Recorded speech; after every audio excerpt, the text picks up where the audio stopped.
Hello जी, क्या हाल है आपके। आज हम बात करने वाले हैं class 9 chapter 5 the fundamental unit of life के सेकंड पार्ट में। फर्स्ट पार्ट में हमने बात की थी कि सेल क्या होती है, सेल को डिस्कवर किसने किया, सेल के डिफरेंट पार्ट डिस्कवर किसने किए और लिविंग सेल और जो डेड सेल है वो किसने डिस्कवर की थी, जिसमें रॉबर्ट हुक, सचवान स्केल्टन और एंटोनियो लिवेनहॉक, पुरकिंजे, ये कुछ साइंटिस्ट के नेम थे उसके अंदर।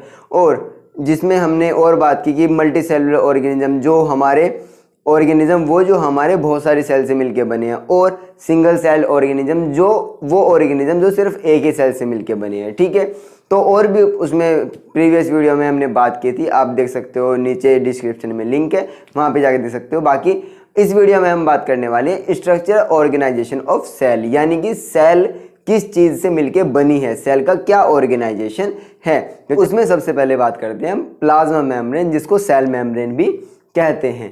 सेल मेम्ब्रेन होती क्या है basically, this is the outermost covering of the cell that separates the contents of the cell from its external environment. यानी कि जो सेल है, सेल का जो अंदर वाला इन्वायरमेंट है, मीन्स जो उसके इनर पार्ट है, और जो उसका आउटर इन्वायरमेंट है, जिस इन्वायरमेंट में वो सेल रह रही है। ठीक है, तो सेल मेम्ब्रेन क्या कर रही है, सेल मेम्ब्रेन उस जो सेल है, सेल के इनर पार्ट को और सेल के आउटर जो इन्वायरमेंट है, उन दोनों को सेपरेट करने का काम कौन कर रही है, सेल मेम्ब्रेन कर रही है। एक तरीके से ये समझिए कि एक रूम है जिसमें जो वॉल है, मीन्स उसकी जो दीवार है, उसके अंदर हम हैं और उसके बाहर बाकी बहुत सब चीज़ें हैं। ठीक है, तो वो जो दीवार है वो क्या कर रही है, जो इनर इन्वायरमेंट यानी कि हमें अलग कर रही है बाहर वाले इन्वायरमेंट से। ठीक है, सेम ऐसी ही हमारी प्लाज्मा मेम्ब्रेन यानी कि सेल मेम्ब्रेन होती है। ठीक है, द प्लाज्मा मेम्ब्रेन अलाउज और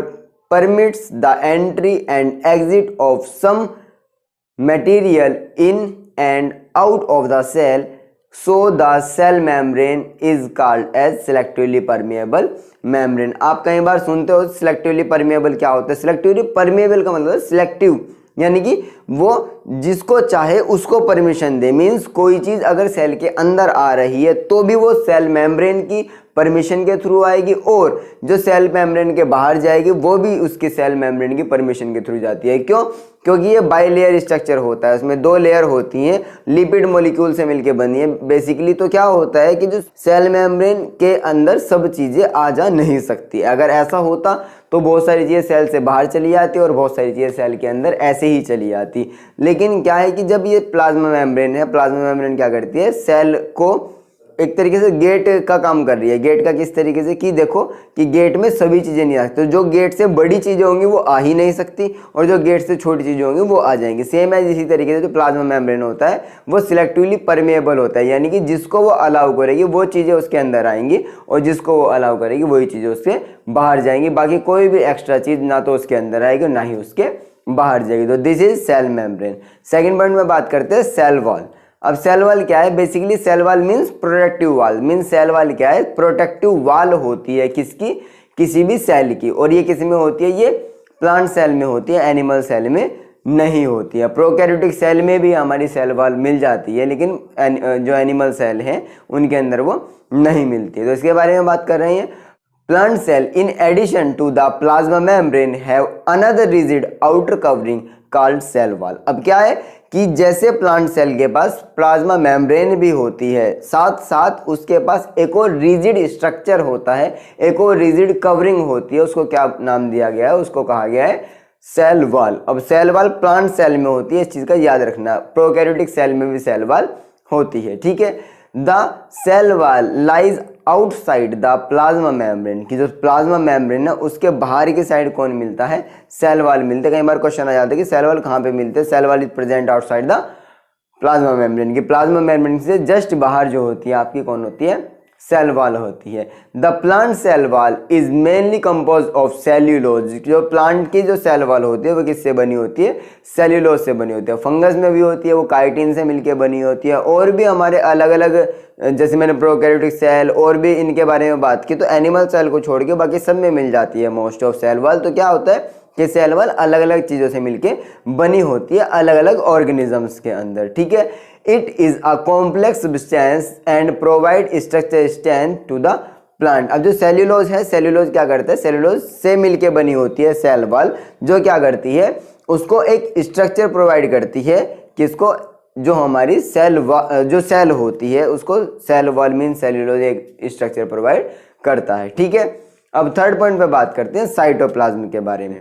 साइटोप्लाज्म क्या होता है, the cytoplasm is the fluid content inside the plasma membrane, it also contains many specialized cell organelles. Each of these organelles perform a specific function for the cell. अब क्या है कि cytoplasm वो fluid है जो सेल के अंदर मिलता है, मीन्स सेल मेम्ब्रेन के अंदर मिलने वाला जो फ्लूइड है उसको क्या बोल दिया जाता है, साइटोप्लाज्म बोल दिया जाता है। और ये वो फ्लूइड है जिसके अंदर बाकी सभी ऑर्गेनल्स फ्लोट करते हैं। जैसे आगे हम पढ़ेंगे nucleus, Golgi complex, ribosome, lysosome, वो सब चीज़ें क्या हैं, वो सब चीज़ें उस सेल के अंदर फ्लोट कर रही हैं, बह रही हैं, मीन्स सेल के अंदर तैर रही हैं। सिंपली सी बात ऐसे ही है, समझिएगा कि आपके पास एक बाउल है, उस बाउल के अंदर क्या है, पानी है, और पानी के अंदर आपने बहुत सारे छोटे छोटे ग्रेन्यूल्स डाल दिए, और वो ग्रेन्यूल्स या फिर आप कह सकते हो चावल के दाने डाल दिए। समझिएगा चावल के दाने क्या होगी, सेल ऑर्गेनल्स हो गए, और जो वाटर वाला पार्ट होगा वो सारा क्या होगा, साइटोप्लाज्म होगा, और जो आपके जो बाउल है, बाउल की जो आउटर कवरिंग है वो क्या होगी, मेम्ब्रेन हो गई। ठीक है, अब बात करते हैं हम न्यूक्लियस के बारे में। न्यूक्लियस क्या होता है, न्यूक्लियस को हमेशा याद रखना, nucleus is the brain of the cell, nucleus is the brain of the cell. We can say the nucleus is the control centre of the cell, कि सेल का जो कंट्रोल सेंटर होता है, सेल का जो ब्रेन होता है वो कौन होता है, न्यूक्लियस होता है। ठीक है, तो न्यूक्लियस के बारे में बात करते हैं।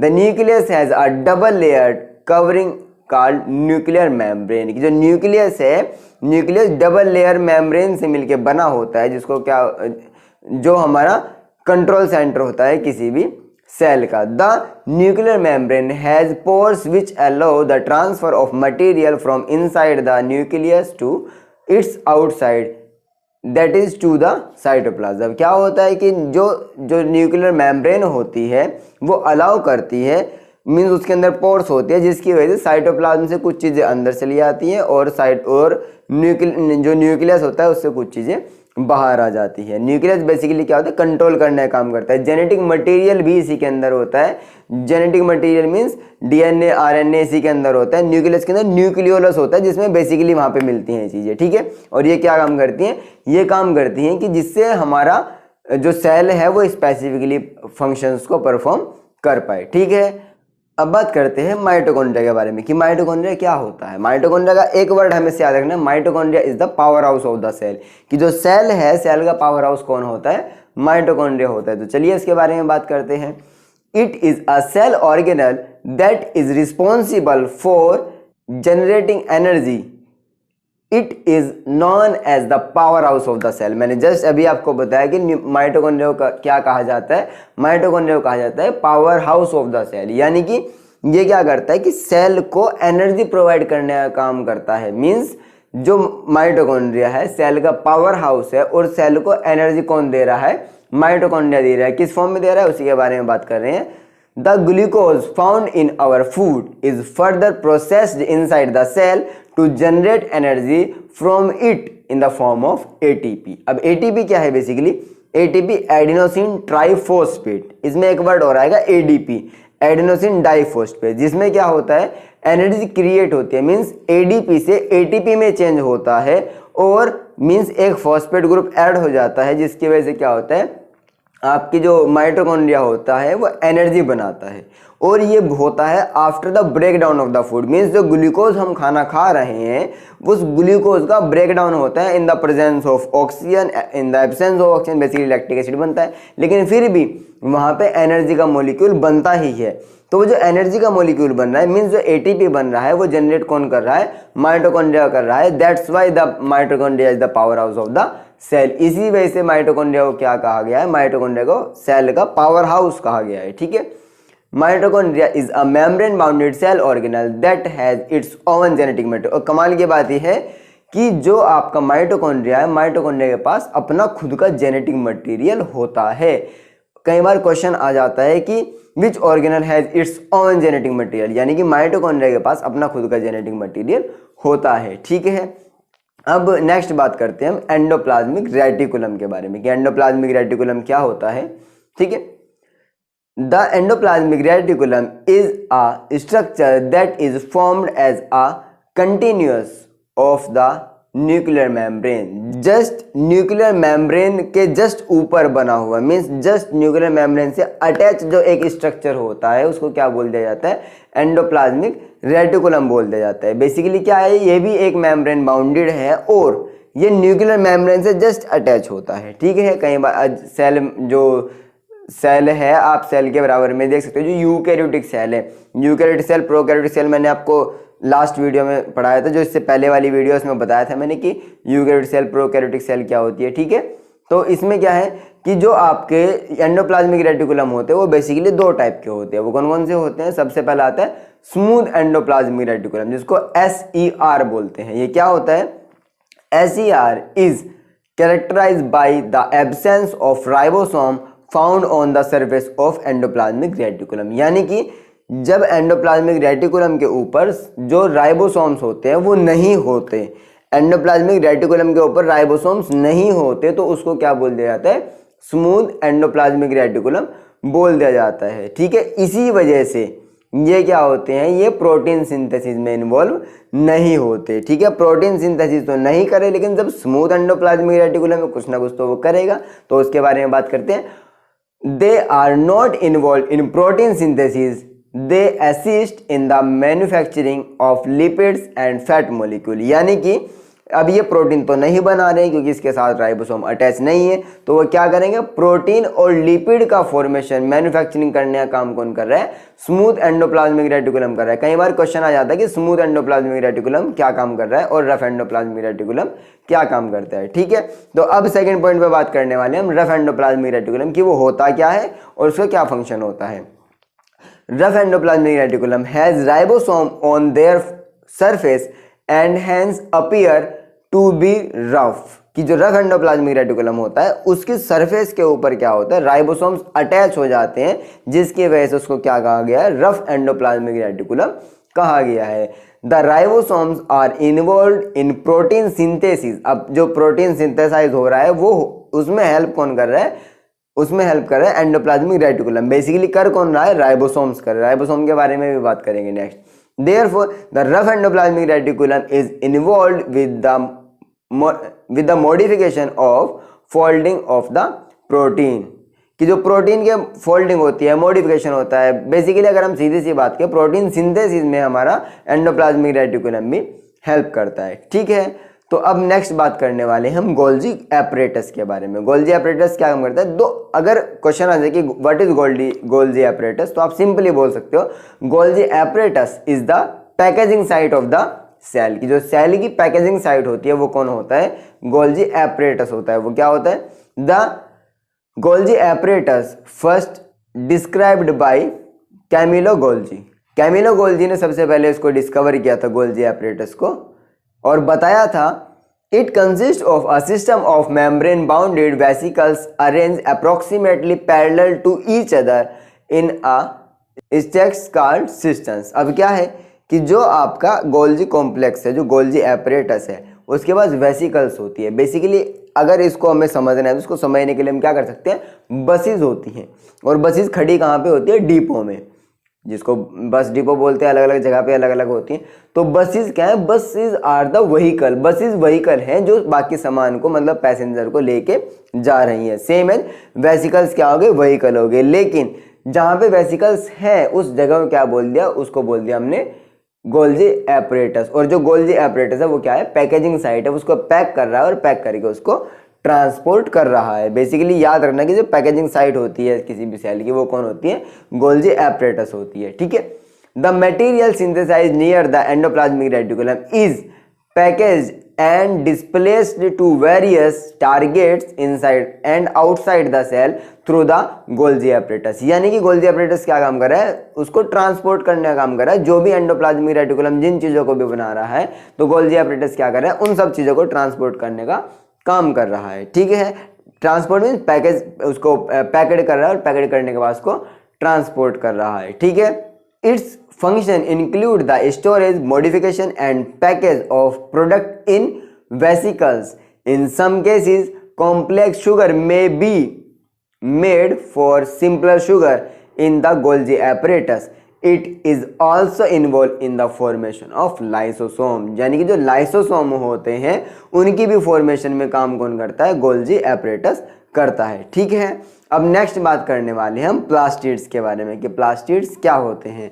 This is a collective term use for cell organelles that are present in plant cell only. यानी कि ये वो होते हैं जो सिर्फ और सिर्फ प्लांट सेल में, मीन्स अगर हम प्लांट सेल और एनिमल सेल को दोनों को अलग अलग करें तो आप आसानी से बता सकते हो कि प्लांट सेल के अंदर प्लास्टिड्स होते हैं, एनिमल सेल के अंदर प्लास्टिड्स नहीं होते हैं। ठीक है, और ये कलेक्टिव टर्म उन प्लास्टिड्स को क्या कहा गया है? Plastids means plastid refer to chloroplast, chromoplast and leucoplast. अब ये तीनों चीजें, क्लोरोप्लास्ट से याद आएगा क्लोरोप्लास्ट क्या है। ठीक है, तो सेम है, इसी तरीके से जो प्लास्टिड्स होते हैं वो 3 टाइप के होते हैं, क्लोरोप्लास्ट, क्रोमोप्लास्ट एंड ल्यूकोप्लास्ट। तो सबसे पहले क्लोरोप्लास्ट के बारे में बात करते हैं। Chloroplast are the cell structure that contain chlorophyll thus involve in photosynthesis. जो क्लोरोफिल होता है वो क्लोरोप्लास्ट के पास होता है और क्लोरोप्लास्ट की वजह से, मीन्स उस क्लोरोफिल की वजह से ही क्या करते हैं प्लांट क्या कर पाते हैं? फोटोसिंथेसिस कर पाते हैं। और फोटोसिंथेसिस क्या होता है? Photosynthesis is the process to make their own food from inorganic matter in the presence of sunlight. यानी कि सनलाइट के प्रेजेंस में अपना खुद का फूड बनाना किससे? इनऑर्गेनिक मैटर से क्या होता है? आपका फोटोसिंथेसिस होता है। ठीक है, अब बात करने वाले हम क्रोमोप्लास्ट के बारे में। पहला क्लोरोप्लास्ट, अब क्रोमोप्लास्ट के बारे में।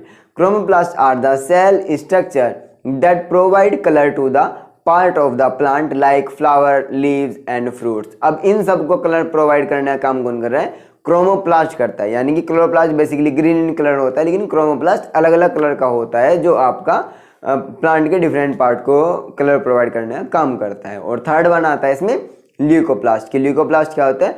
Leucoplast are colourless pigment in plant. यानी कलरलेस जो पिगमेंट होता है वो कौन होता है? ल्यूकोप्लास्ट जो प्लांट्स में मिलता है। Leucoplast are found primarily in organelles in which material such as starch, oil and protein granule are stored. यानी कि बेसिकली ल्यूकोप्लास्ट क्या काम कर रहा है? ल्यूकोप्लास्ट उसको स्टोर करने का काम कर रहा है। जैसे आपके बहुत सारे ऑयल वगैरह हो जाते हैं, उन सबको स्टोर कौन कर रहा है? ल्यूकोप्लास्ट कर रहा है। ठीक है, तीनों चीजें आगे, क्लोरोप्लास्ट, क्रोमोप्लास्ट एंड ल्यूकोप्लास्ट। अब बात करते हैं वैक्यूल के बारे में कि वैक्यूल क्या होते हैं। There are storage vesicles place inside the cell which are known as vacuole. अब वैक्यूल क्या होता है? अगर कोई पूछ ले वैक्यूल क्या होता है, भैया vacuole are the storage site of the cell. यानी कि सेल की जो स्टोरेज साइट होती है, यानी कि स्टोर हाउस जो होता है जहां पे सब चीजों को स्टोर किया जाता है, उसको क्या बोलते हैं? वैक्यूल बोलते हैं। ठीक है, these vacuole contain solid or liquid material that indirectly help the cell to maintain its shape। यानी कि उस सेल की शेप को मेंटेन करने के लिए जो जो नेसेसरी जो प्रोडक्ट होते हैं, जो नेसेसरी चीज़ें होती हैं सेल के लिए, उनको सबको स्टोर करने का काम कौन कर रहा है? वैक्यूल कर रहा है। While animal cell have smaller vacuole, the vacuole present in plant cell और लार्ज। यानी ये क्या है कि जो प्लांट सेल है उसके पास लार्ज और सिंगल वैक्यूल होता है, लेकिन एनिमल सेल के पास बहुत छोटे छोटे वैक्यूल होते हैं और ज़्यादा अमाउंट में होते हैं। ठीक है, अब बात करते हैं हम लाइसोसोम के बारे में। लाइसोसोम हमने बात की थी पहले।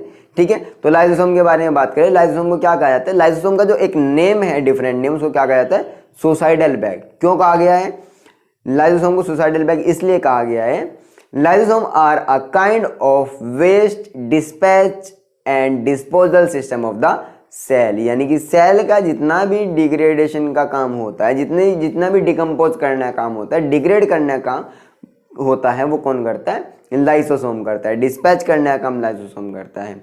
Lysosome help to keep the cell clean by digesting any foreign material as well as worn out cell organelles. अब क्या होता है कि जो सेल के अंदर बहुत सारे ऑर्गेनल्स डेड हो जाती है या कोई फॉरेन पार्टिकल सेल के अंदर आ जाता है, उनको तोड़ने फोड़ने और डाइजेस्ट करने का काम कौन करता है? लाइसोसोम करता है। इसीलिए उसको क्या कहा गया है? सुसाइडल बैग कहा गया है। ठीक है, foreign materials entering the cell such as bacteria और food as well as old organelles end up in the lysosome. जितनी भी चीज़ें बाहर से आ रही हैं उसके अंदर, या फिर फूड वैक्यूल वगैरह, वो सब जैसे अमीबा ने अमीबा अपना न्यूट्रिशन करता है वो किसकी हेल्प से करता है? अमीबा न्यूट्रिशन ऐसे ही करता है जिसमें वो उस फूड वैक्यूल के अंदर उस फूड ग्रेन्यूल को लेता है और उसका पूरा डाइजेशन करता है। ठीक है, तो क्या होता है कि जो लाइसोसोम है वो उसका डाइजेशन में भी हेल्प कर रहा है, उसका न्यूट्रिशन में हेल्प कर रहा है अमीबा की। ठीक है, और जो हमारा जितना भी फालतू चीज़ें हैं, फॉरेन पार्टिकल्स, बैक्टीरिया वगैरह सेल के अंदर आ जाते हैं, उन सबको किल करके डाइजेस्ट करने का, खत्म करने का काम कौन कर रहा है? लाइसोसोम कर रहा है। ठीक है, they are able to do this because of contain powerful digestive enzyme capable of breaking down all organelle material under abnormal conditions. When the cell get damaged, lysosome may burst and the enzyme digest their own cell, therefore they are known as suicidal bag. अब क्या होता है कि अगर cell dead हो जाती है, cell मर जाती है, तो क्या होता है कि लाइसोसोम फट जाता है, ब्रस्ट हो जाता है, और फटने के बाद क्या होता है कि जितना भी उसके अंदर डाइजेस्टिव एंजाइम होता है वो सारा सेल से बाहर आ जाता है, और वो जो डाइजेस्टिव एंजाइम क्या करता है? उस सेल को फीडअप कर लेता है, उस पूरी की पूरी सेल को वो खा लेता है। ठीक है ना, तो लाइसोसोम, इसीलिए लाइसोसोम को क्या कहा गया है? सुसाइडल बैग कहा गया है। ठीक है, अब बात करते हैं राइबोसोम्स की। राइबोसोम्स क्या होते हैं? Ribosomes are called the protein factory of the cell, यानी कि प्रोटीन को बनाने का काम कौन करे? राइबोसोम। जब मैं आपको बता रहा था कि जो एंडोप्लाज्मिक रेटिकुलम होता है वो अटैच होता है उसके ऊपर, रफ एंडोप्लाज्मिक रेटिकुलम के ऊपर अटैच होता है राइबोसोम, और वो किस में हेल्प कर रहा है? प्रोटीन सिंथेसिस में हेल्प कर रहा है। लेकिन बेसिकली जो प्रोटीन सिंथेसिस की साइट होती है, प्रोटीन फैक्ट्री जिसको कहा गया है, वो कौन होता है? राइबोसोम होता है। ठीक है, अब राइबोसोम अलग अलग टाइप का होता है। अगर हम प्रोकैरियोटिक सेल के बारे में बात करें तो प्रोकैरियोटिक सेल में 70S टाइप का राइबोसोम होता है, और वहीं पे अगर हम यूकैरियोटिक सेल के बारे में बात करें तो वहाँ पे यूकैरियोटिक सेल में 80S टाइप का जो राइबोसोम होता है। ठीक है, जो एस है, एस वहाँ पे यूनिट है जिसको बोल दिया जाता है हमारा स्वेडबर्ग यूनिट। स्वेडबर्ग यूनिट एक साइंटिस्ट के नाम पे जिन्होंने इसको डिस्कवर किया था, स्वेडबर्ग। जो एस है, एस मीन स्वेडबर्ग, और 70S हमारा किस में मिलता है? प्रोकैरियोटिक में मिलता है, और 80S किस में मिलता है? यूकैरियोटिक सेल में मिलता है। ठीक है, A ribosome is an intracellular structure made of both RNA and protein, and it is the site of protein synthesis in the cell. Basically अभी बताया मैंने, प्रोटीन सिंथेसिस का काम करता है। The ribosome reads the messenger RNA sequence and translate that genetic code into a specific string of amino acid which grow into long chain that fold to form protein. अब क्या होता है कि जैसे हमारा DNA है, RNA है, RNA से हमारा mRNA, RNA का एक टाइप आता है mRNA, और mRNA से एक आता है tRNA। तो जो mRNA है, mRNA और tRNA दोनों आपस में मिलके किस में मिलते हैं? राइबोसोम्स के अंदर मिलते हैं, और उनसे क्या बनता है? उनसे बनता है आपका प्रोटीन। और प्रोटीन की जो स्ट्रक्चर यूनिट है, फंक्शनल यूनिट है, वो कौन होती है? Amino acid. Means amino acid are the basic unit of the protein, यानी कि प्रोटीन अगर किसी से मिलके बना है और जिसमें टूटेगा वो क्या होते हैं? अमाइनो एसिड होते हैं। वो डिफरेंट डिफरेंट नंबर होते हैं और डिफरेंट डिफरेंट टाइप के अमाइनो एसिड्स होते हैं। ठीक है, तो राइबोसोम क्या हो गया बच्चे? राइबोसोम हमारा प्रोटीन फैक्ट्री हो गया सेल का, और सेल के अंदर प्रोटीन बनाने का काम कौन कर रहा है? प्रोटीन सिंथेसिस का काम कौन कर रहा है? राइबोसोम्स कर रहा है। ठीक है, अब बात करते हैं वेसिकल्स के बारे में। अब जैसे मैंने बस और वो डिपो वाला एग्जांपल दिया था, सेम एज उसी में हम गोल्जी कॉम्प्लेक्स से जो व्हीकल निकल रहा था वेसिकल, तो उसके बारे में बात करने वाले। वेसिकल क्या होते हैं? These are the vehicle of the cell, यानी कि सेल का व्हीकल होते हैं। And transport packed material in cell, यानी कि सेल के अंदर पैक्ड मटेरियल जितना भी उसने गोल्जी कॉम्प्लेक्स ने पैक किया उसको सबको कौन कर रहा है? ट्रांसपोर्ट करने का काम कौन कर रहा है? आपका वेसिकल्स कर रही है। ठीक है, a vesicle is a structure within or outside a cell consisting of liquid or cytoplasm enclosed by a lipid bilayer. अब क्या है कि जो वेसिकल्स है वो वेसिकल्स क्या करे? ट्रांसपोर्ट करे साथ साथ, और ट्रांसपोर्ट करे वो सेल के अंदर भी और सेल से बाहर भी। और ये क्या होती है? बाइलेयर, जो लेयर्ड स्ट्रक्चर होता है वो वेसिकल्स होती हैं। ठीक है, vesicles form naturally during the process of secretion, यानी कि जो एक्सोसाइटोसिस होता है तब भी वेसिकल्स बनती हैं, और जो एंडोसाइटोसिस यानी कि अपटेक होता है तब भी। यानी कि जैसे कि हम अमीबा के बारे में बात करते हैं, अमीबा फूड ले रहा था तो वो फूड ले रहा था with the help of endocytosis, means कोई चीज़ अंदर आ रही है, और एक्सोसाइटोसिस मीन्स वही चीज़ बाहर जा रही है, उस चीज़ का सेल से बाहर जाना एक्सोसाइटोसिस होता है और उसी चीज़ का सेल के अंदर जाना क्या होता है, एंडोसाइटोसिस होता है। ठीक है, और उसी की हेल्प से जितना भी मटेरियल होता है वो ट्रांसपोर्ट कर देते हैं किसके अंदर, प्लाज्मा मेम्ब्रेन के अंदर, सेल के अंदर और सेल से बाहर। ठीक है, तो वेसिकल्स बेसिकली क्या होते हैं, वेसिकल्स व्हीकल्स होते हैं और वो क्या कर रही हैं, ट्रांसपोर्ट करने का काम कर रहे हैं जो डिफरेंट डिफरेंट मटेरियल है हमारे सेल के अंदर और एक सेल से दूसरे सेल के अंदर। This is complete of chapter 5 class 9। यहाँ तक अगर आपको कोई भी डाउट हो, कोई क्वेश्चन हो, कोई क्वेरी हो, आप मुझे नीचे कमेंट कर सकते हो। और फर्स्ट पार्ट का लिंक भी इसमें डिस्क्रिप्शन में दिया हुआ है, आप वहाँ पे जाके देख सकते हो और एंड स्क्रीन पे भी दिया गया है, वहाँ पे देख सकते हो। और अगर आपको वीडियो अच्छी लगी तो लाइक कीजिए। बाकी मिलते हैं नेक्स्ट वीडियोज़ में।